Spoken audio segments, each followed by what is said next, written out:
राजपाल यादव जी की real life और real life के लिए कहना चाहूँगा कि उनकी शुरुआत ही शूल से हुई। शूल में उन्होंने कदम रखा, स्ट्रगल देखी, शुरुआत देखी, शूल में कदम रखा, फिर स्ट्रगल किए, संघर्ष के जंगल में खो गए, जंगल में खो गए, कामयाबी मिलने लगी, बड़े कॉमेडियन बनकर इंडस्ट्री में हंगामा मचा दिया। ऐसा हंगामा मचा दिया कि ये दुनिया की बॉलीवुड की हर कंपनी उनके साइन करने लगी, ऐसी साइन करने लगी कि मज़ा आ गया।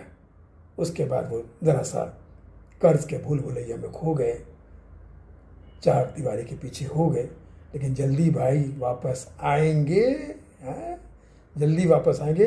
उनके सारे टेंशन, सारे दुख, सारे कर्ज अता पता लापता हो जाएंगे।